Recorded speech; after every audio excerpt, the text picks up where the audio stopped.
تعمل ايه في يوم امتحان اليو اس ملي ستيب 1، وازاي تحضر نفسك انك تسرفايف الامتحان كله وتكمل بنفس تركيزك، وازاي ترتب البريك بتاعك عشان تستفيد منه اقصى استفاده، وايه هي الاجراءات اللي هتتم معاك في البرومتريك. وطبعا ما ننساش الليله اللي قبل الامتحان واهميتها في ادائك في الامتحان ذات نفسه، وايه هو الروتين الافضل لليوم ده. ففي الفيديو ده هحكي لكم اللي حصل معايا وايه الدروس اللي استفدتها من تجربتي. نبدا باليوم اللي قبل الامتحان. اليوم اللي قبل الامتحان بيبقى يوم تقيل وصعب، وبتحس فيه انك ناسي كل حاجه تقريبا، وانك تايه وسط كميه المعلومات اللي انت ذاكرتها او كميه المعلومات اللي انت لسه بتكتشفها لاول مره. وما تتخضش، ده عادي جدا. لحد قبل الامتحان هتفضل تعرف معلومات جديده، لانك عمرك ما هتبقى ملم بالطب كله طبعا، ودايما هيبقى عندك ديفكتات. بس هو الفكره كلها ان انت بتحاول على قد ما تقدر تلمت الديفكتات بتاعتك والمواضيع اللي انت ما تعرفش عنها حاجه، بحيث يكون عندك خلفيه عن معظم المواضيع اللي بتتسال في امتحان اليو اس ميل. بس عشان نكون مركزين على اخر يوم، اخر يوم ده لازم تاخده راحه. انت هتكون بقالك فتره طويله في الديديكيتد بيريود وعملت كل اللي عليك، فاليوم ده هدفك الاساسي لازم يكون انك توفر طاقه او تشحن طاقه ليوم الامتحان، لان يوم الامتحان طويل ومرهق وانت عايز تكون بكامل طاقتك ونشاطك في اليوم ده. انا بقى عملت ايه في اليوم اللي قبل الامتحان؟ اليوم اللي قبل الامتحان انا خدت قرار اني مش هذاكر اكتر من اللازم. انا بس عديت على كام حاجه كده بعيني، بعد كده خدت بقيه اليوم كله اوف. طبعا ده ما يمنعش ان الواحد كان متوتر، بس كان لازم الواحد يشغل نفسه باي حاجه تانية عشان يقلل من التوتر ده، زي انك تمارس رياضه او تعمل اي مجهود بدني عشان يسهل عليك برضو فكره انك تنام بدري. ونيجي للخطوه اللي بعدها، ان انا دخلت انام تقريبا من الساعه 8 او الساعه 9 عشان اصحى الفجر. ودي من الحاجات اللي الحمد لله ان انا عملتها، ان نزلت صليت الفجر وتوكلت على الله وقلت انا عملت كل اللي عليا عشان اقدر اطمن نفسي واخش الامتحان بنفسيه كويسه. وده فرق في هدوئي جدا جوه الامتحان فعلا. طيب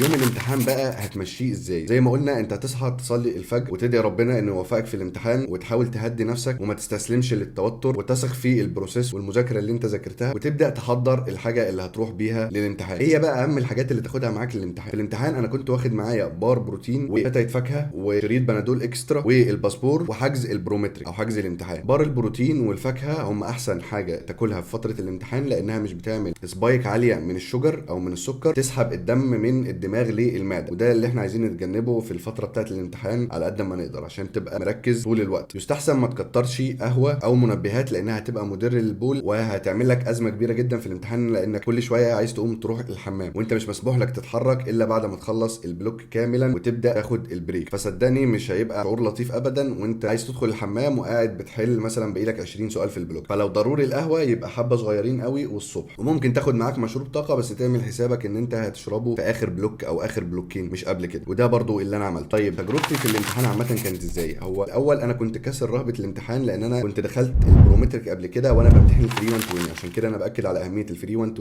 لان هو بيخليك تاخد اكسبيرينس قبل كده مع المكان والاجراءات وكل حاجه، فما بتبقاش متفاجئ ومخضوض الخضه بتاعت اول مره. فيوم الامتحان ذات نفسه هتكون اهدى بكتير، وفعلا الحمد لله كنت اهدى بكتير. بتدخل بتنتظر في قاعه كده كبيره. طبعا انا امتحنت الاول في البرومتريك اللي موجود في اسكندريه، ومكانه بالظبط بيكون خلف السفاره اللبنانيه. اول ما تدخل مركز الامتحان اللي هو البرومتريك، بتدخل اصلا بجواز السفر بتاعك وبتدخل تستنى في القاعه، والموظفه بتطلع تشرح لك اجراءات الامتحان، ان انت امتحانك 8 ساعات وعندك ساعه بريك وعندك ربع ساعه توتوريال في الاول. طبعا هنتكلم على ان انت ربع ساعه التوتوريال اللي في الاول دي هتعملها سكيب، لانك هتبقى اوريدي برضو شفتها في الفري 120. فالربع ساعه دي بتضاف على البريك، فالبريك بتاعك بيبقى هو المفروض 45 دقيقه زائد ربع ساعه اللي هم التوتوريال اللي انت بتعمله سكيب، فبيبقى البريك بتاعك توتالي ساعه. بعد ما بتشرح لك الاجراءات بتبص على الحجز بتاع الامتحان وجواز السفر بتاعك، وبتقول لك تعالى اتفضل حط حاجتك في اللوكر. بتاخد لوكر بيكون ليك فول اكسس عليه في البريك، يعني انت تقدر تفتح اللوكر بتاعك وتاخد اي حاجه منه في البريك عادي، وبيكون معاك مفتاح اللوكر. وبتتفتش قبل ما تدخل الاوضه اللي فيها الكمبيوترز بتاعت الامتحان. بعد التفتيش انت بتدخل بتقعد على الكمبيوتر، بتتاكد ان السماعات شغاله، عشان في بعض الاسئله بيكون فيها هارد ساوندز او حاجات، فالسماعات لازم تكون شغاله. بتعمل تيست صغير على السماعه وهي بتقول لك تعمله ازاي. وبرضه انصحك تطلب منها الاير بلاج عشان تحطهم في ودانك ما تسمعش لو في اي دوشه حواليك، لان في ناس تانية بتكون بتمتحن وبتطلع وبتدخل اثناء ما انت موجود، فعشان ما تتشتتش اطلب منها الاير بلاج. بعد كده هتسمي الله وتدخل في اول بلوك. كل بلوك بيكون مدته ساعه وبيكون 40 سؤال. طبعا هقول لك على حاجه مهمه جدا وتكنيك مهم جدا وانت بتحل الاسئله، وهو ان انت ما تقفش كتير على السؤال اللي انت مش عارفه، لان لازم دايما يكون عندك اويرنس بالوقت، فما تخليش سؤال واحد يضيع منك البلوك كاملا. السؤال اللي انت ما تعرفوش او قراته وما فهمتش هو عايز ايه، اعمل عليه فلاج وانقل للسؤال اللي بعده. وما تقلقش، انت هتعمل مش اقل من 10 ل 15 فلاج في البلوك، يعني هتلاقي في 15 سؤال انت عاملهم فلاج في البلوك. ده نورمال عادي جدا، لان الناس كانت بتتخض لما تلاقي نفسها بتعمل لاج لاكتر من سؤال، بس ده طبيعي. خد بالك ان في اسئله تجريبيه ما لهاش درجات، حط ده في بالك دايما وانت بتعلم على السؤال، ان في اسئله بتكون جاست اكسبيرمنت، او بيقيس برضو قدرتك على ضبط النفس والثبات الانفعالي. هو بيحط لك اسئله هو عارف انك مش هتحلها. ودايما دايما خلي عينك على الوقت، ودي برضو من الحاجات اللي تستاهل انك تجرب الفري 120 عشانها، لان اول مره هتخش الامتحان هتلاقي فيه بلوك الوقت سرحت والوقت باظ منك، فده يحصل في الفري 120 عشان تاخد بالك منه في الامتحان الاساسي، برضو مهم جدا. انا بقى كنت بعمل ايه؟ كنت باخد 5 دقائق بريك ما بين كل بلوك والتاني، ما كنتش باخد بلوكين ورا بعض. ليه بقى؟ لان كنت بحس ان الخمس دقائق دول حتى لو هريحهم في مكاني بتدي فرصه لدماغي انها تفصل وتريستارت تاني مع البلوك اللي بعده، عشان دماغك اوريدي بتكون ارهقت من البلوك الاولاني. وكنت بطلع ممكن اروح الحمام واغسل وشي ما بين كل بلوك والبلوك للخمس دقائق البريك دول. واعمل حسابك ان في كل بريك في دقيقتين ضايعين تفتيش وانت داخل تاني، لان كل مره هتدخل فيها هتتفتش لانك ليك فول اكسس على اللوكر بتاعك، فلازم يفتشك قبل ما تدخل. مش تحسن في يوم الامتحان تكون لابس حاجه ما فيهاش جيوب كتير، لانها هتقول لك طلع جيبك، فلو لابس مثلا بنطلون في كذا جيب هيكون مرهق بالنسبه لك انك تفتش كل ده، فهياخد وقت اكبر في التفتيش. فحاول تلبس حاجات ما فيهاش جيوب كتير. وبعد البلوك الرابع خدت بريك طويل شويه، كان ربع ساعه، ده اللي كلت فيه بار البروتين عشان بدات احس ان انا جعان ومحتاج اكل. وبار البروتين الحمد لله بيسد معاك، وفي نفس الوقت ما بيخلكش تدروخ او ما بيسحبش الدم للمعده. وممكن برضو تاخد معاك حاجه فاكهه صغيره كده. وما بين كل بلوكين كنت باخد تقريبا حبايه بنادول، يعني في الامتحان كله توتالي خدت 3 حبايات بنادول، وشربت ريد بول بعد البلوك الخامس. كل ده كان في سبيل ان دماغي تفضل مصحصحه طول الوقت للاسئله وما افقدش تركيزي خالص. بس كده. وصدقني وانت بتضغط فينش لاخر بلوك او بتضغط اند لاخر بلوك، ما تتخيلش كميه السعاده اللي انت هتكون حاسسها ان انت عديت كل الامتحان ده وعملت انجاز كبير جدا فعلا. بس اهم حاجه ان انت بعد الامتحان ما تقعدش تراجع وما تشغلش بالك كتير بقى. احساس عظيم جدا انك عديت بتجربه صعبه زي دي وخلصتها، وان شاء الله تكون ناجح فيها كمان باذن الله. بس وتاخد الفتره ما بين امتحانك وطلوع النتيجه دول، خدهم كده اتفسح فيهم، روق فيهم عشان